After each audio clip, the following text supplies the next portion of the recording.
नमस्कार, मैं रवि कुलरिया, राजस्थान से हिस्ट्री लेक्चरर। आज के इस वीडियो में मैं कंपेयर करूंगा आधुनिक भारत के इतिहास की दो बेहतरीन पुस्तकों को, जिनमें एक के लेखक है विपिन चंद्र और दूसरे के लेखक है राजीव अहीर। एक है ओरिएंट ब्लैक स्वान पब्लिकेशन की और दूसरी है जो स्पेक्ट्रम नाम से ही प्रसिद्ध है, स्पेक्ट्रम पब्लिकेशन की पुस्तक। तो इन दोनों पुस्तक के बारे में सबसे ज्यादा क्वेश्चन पूछे जाते हैं कि इनमें से बेहतरीन पुस्तक कौन सी है, और अलग अलग एग्जाम्स के लिए लोग मुझसे पूछते हैं कि स्टूडेंट्स का कहना है कि इनमें से कौन सी पुस्तक ली जाए, क्या दोनों ली जाए या स्पेक्ट्रम ली जाए या विपिन चंद्र ली जाए। तो मैं 5-7 मिनट की वीडियो में बताने की कोशिश करूंगा कि आप जो एग्जाम दे रहे हैं उसके पॉइंट ऑफ व्यू से आपको कौन सी बुक लेनी चाहिए। सबसे पहले बात करते हैं विपिन चंद्र की बुक की। तो स्पेक्ट्रम में थोड़ा साइड में कर देता हूं। तो विपिन चंद्र की बुक भारतीय इतिहास की सबसे बेहतरीन बुक मानी जाती है आधुनिक भारत की, यदि हम बात करें। और जब स्पेक्ट्रम मार्केट में नहीं थी तो उससे पहले ये इसका एक छत्र राज था, यानी आप कह सकते हैं कि जो भी विद्यार्थी इतिहास के किसी भी एग्जाम की तैयारी करता था वह यही पुस्तक लेता था। और ये पुस्तक अपने आप में काफी बेहतरीन पुस्तक है। इसका मैंने अलग से भी रिव्यू किया था और उसमें मैंने बताया था कि लगभग 330-40 पेज की ये पुस्तक है और उसमें काफी बेहतरीन तरीके से एक स्टोरी के रूप में भारतीय आधुनिक इतिहास को बताया गया है। सब कुछ इसमें इतना अच्छा लिखा गया है कि आपको पढ़ते समय लगता है कि आप जैसे कोई कहानी पढ़ रहे हैं या नोवेल उपन्यास जैसा कुछ पढ़ रहे हैं। और मैंने इसमें जितने भी बिंदु देखे हैं सब बिल्कुल अच्छे हैं। और पुराने समय से है मेरे बात पुस्तक, और मैं चेंज कर लेता हूं बुक्स को, क्योंकि मैं रिव्यू करता हूं तो मैं पुरानी पुस्तक चेंज कर लेता हूं, नई पुस्तक मंगवा लेता हूं।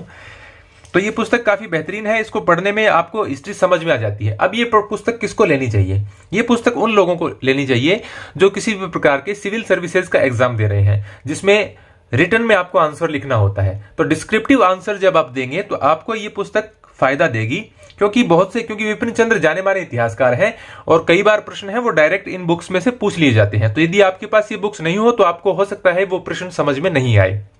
तो शॉर्ट में मैं आपको बता दूं कि यदि कोई ऐसा एग्जाम आप दे रहे हैं सिविल सर्विसेज जैसा, जिसमें आपको लिखित में प्रश्नों के उत्तर देने होते हैं, तो आपको ये पुस्तक लेनी चाहिए। बात यहीं पर इसकी समाप्त हो जाती है। काफी अच्छी पुस्तक है, मुझे भी पढ़ने में बहुत अच्छी लगी, आप पढ़ोगे आपको भी बहुत अच्छी लगेगी। लेकिन ज्यादा इंपॉर्टेंट किन के लिए है? जो लोग तैयारी करते हैं सिविल सर्विसेज की। इसके अलावा भी आप पढ़ सकते हैं, ऐसी बात नहीं है, हर कोई इस पुस्तक को पढ़ सकता है, कोई दिक्कत वाली बात नहीं है, अच्छी पुस्तक है। लेकिन जो मल्टीपल चॉइस क्वेश्चन जिन एग्जाम्स में आते हैं, नेट जेआरएफ में या असिस्टेंट प्रोफेसर के एग्जाम में या फर्स्ट ग्रेड पीजीटी जैसे एग्जाम होते हैं, उनमें इस पुस्तक में से आपको कुछ प्रश्न नहीं मिलेंगे। साथ ही टॉपिक्स इस प्रकार से नहीं है कि आपको ज्यादा से ज्यादा पॉइंट्स याद हो सके, फैक्ट्स के रूप में ये बुक्स नहीं है, तो उसमें आपको दिक्कत महसूस हो सकती है। तब आपको जरूरत पड़ती है स्पेक्ट्रम की। अब मैं बात करता हूं स्पेक्ट्रम की।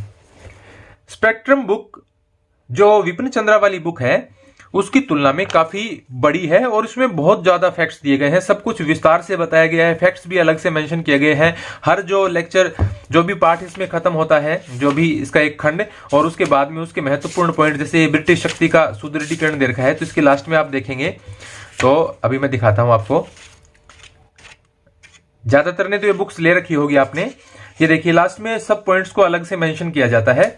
तो पॉइंट वाइज या फैक्ट्स याद करने के लिए पुस्तक बहुत बढ़िया है। इसके अलावा भी इसमें बातें भी सब दे रखी हैं, थोड़ा बहुत अंतर हो सकता है जो थ्योरी दी गई है उसमें, बाकी सेम ही है। और आधुनिक भारत का इतिहास कुछ ऐसा भी नहीं है। प्राचीन भारत में तो पुस्तकों में बहुत ज्यादा अंतर मिल जाता है, क्योंकि उनमें से कुछ ऐसी चीजें होती हैं जो अभिलेखों से या पुराने जो सिक्कों का अलग से महत्वपूर्ण स्थान होता है, या अशोक के अभिलेखों की अलग अलग व्याख्या हो सकती है, या दो बौद्ध धर्म की जो डेट आती है, या जो मौर्य काल है उसकी डेट्स वगैरह आती है, उनमें भिन्नता आ जाती है और उसमें अलग अलग लेखकों का प्रभाव पड़ता है। लेकिन इसमें इतना कुछ प्रभाव नहीं पड़ता।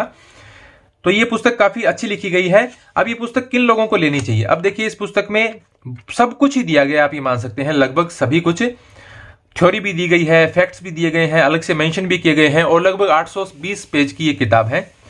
तो यदि आप, जैसे मैं आपको इनको कंपेयर करके दिखाऊं तो आपको अंतर अब ये तो आप कह नहीं सकते कि दोनों पुस्तकों में एक जैसा ही मटेरियल होगा, हो नहीं सकता। अब इतने एक कहां 350 पेज और कहां 850 पेज, तो बहुत कुछ ज्यादा भी इसमें लिखा गया है, बहुत अच्छा भी लिखा गया है। ऐसा कोई गलतियां वगैरह भी, कोई मामूली गलतियां हैं, बाकी कोई गलतियां नहीं है। तो ये पुस्तक किनको लेनी चाहिए? यदि आप सिविल सर्विसेज की तैयारी कर रहे हैं तो मैंने आपको बताया आपको विपिन चंद्रा लेनी पड़ेगी। लेकिन यदि आप सिविल सर्विसेज की तैयारी कर रहे हैं तो केवल विपिन चंद्रा से भी आपका काम नहीं चलेगा, क्योंकि आपको फैक्ट्स भी चाहिए। आपका जो आंसर है वो लेस होगा फैक्ट से, तभी ज्यादा इफेक्टिव होगा। तो आपको ये पुस्तक भी लेनी पड़ेगी। लेकिन यदि आप नेट जेआरएफ की तैयारी कर रहे हैं, या जैसे मैंने बताया और भी पीजीटी वगैरह की या असिस्टेंट प्रोफेसर वगैरह की, तो उसमें आपको ये पुस्तक बहुत ज़्यादा फायदा देगी। और तब आप यदि विपिन चंद्रा नहीं मिलेंगे तो आपका काम चल जाएगा, आप ये एक बुक कंसिडर कर सकते हैं। तो ये काफ़ी अच्छी बुक है और जहां भी आपको मल्टीपल चॉइस क्वेश्चन का एग्जाम देना हो उसमें आप ये ले सकते हैं। लेकिन साथ ही मैं ये कहूँगा कि आपका कोई ऐसा एग्जाम है जैसे टीजीटी है, या जो दूसरे स्टेट्स में बोलते हैं सेकंड ग्रेड या थर्ड ग्रेड का जो एग्जाम है टीचर्स के लिए, या कोई और पटवारी कांस्टेबल जैसा एग्जाम है, उसमें आप इसमें ऐसी बुक्स में मत फंस जाना कि आधुनिक भारत का इतिहास हम ले लें और स्पेक्ट्रम वाली बुक। नहीं नहीं, ये एक ही पुस्तक 800 पेज पढ़ते पढ़ते या पागल हो जाएंगे, इतना कौन याद रखेगा। इसके अलावा मध्यकालीन रह जाता है और भी प्राचीन काल रह जाता है। इसके अलावा भी उन छोटे मोटे एग्जाम्स में बहुत सी आते हैं, कोई मैथ्स भी आती है उनमें, और सब्जेक्ट भी आ जाते हैं। और इसके अलावा यदि हम बात करें तो उनमें जो आपकी रीजनिंग वगैरह आती है, तो उसमें तो बहुत सी चीजें आती हैं, भूगोल भी आता है, आपके स्टेट का जो भी इतिहास है उसके बारे में भी अलग से पूछा जाता है। तो कोई छोटे मोटे एग्जाम्स के लिए आप स्पेक्ट्रम लेके मत बैठ जाना। ये पुस्तक है पीजीटी, यानी जो 11th 12th को पढ़ाने वाले टीचर्स के लिए एग्जाम है पीजीटी, या उसको आप फर्स्ट ग्रेड बोल सकते हैं, या असिस्टेंट प्रोफेसर या नेट जेआरएफ जैसे एग्जाम है उनके लिए आप पढ़ सकते हैं। तो ये रिव्यू में इतना ही अलग से मैंने इन बुक्स का रिव्यू किया है, लेकिन ये अलग से मैंने कंपैरिजन इसलिए करके बताया है कि 5-7 मिनट में आपको महसूस हो जाए कि आपको कौन सी बुक लेनी चाहिए। और कमेंट बॉक्स में भी जो लोग पूछते हैं कि कौन सी बुक लें, उनका भी आंसर मैं एक साथ ही दे दूं, मुझे अलग अलग उनको आंसर न देना पड़े। तो यदि आपका कोई डिस्क्रिप्टिव आंसर टाइप का कोई एग्जाम है, सिविल सर्विसेज जैसा मेंस का एग्जाम है, तो उसके लिए आप ये दोनों बुक ले लीजिए, विपिन चंद्रा आपको लेनी पड़ेगी। लेकिन यदि आपका कोई नेट जेआरएफ जैसा एग्जाम है जिसमें प्रश्न पूछे जाते हैं 4-5 ऑप्शन देकर, उनमें आप सिर्फ स्पेक्ट्रम ले लेंगे तो भी आपका काम चल जाएगा। तो ये था मेरा रिव्यू कह सकते हैं आप, कंपैरिजन कह सकते हैं 2 बुक्स का। कैसा लगा आप कमेंट करके बता सकते हैं। इसके अलावा भी और कोई बुक्स की आपको जानकारी चाहिए तो आप कमेंट में मुझसे पूछ सकते हैं। मैं था रवि कोलरिया, राजस्थान से हिस्ट्री लेक्चरर, कंपैरिजन कर रहा था स्पेक्ट्रम और विपिन चंद्रा की। धन्यवाद।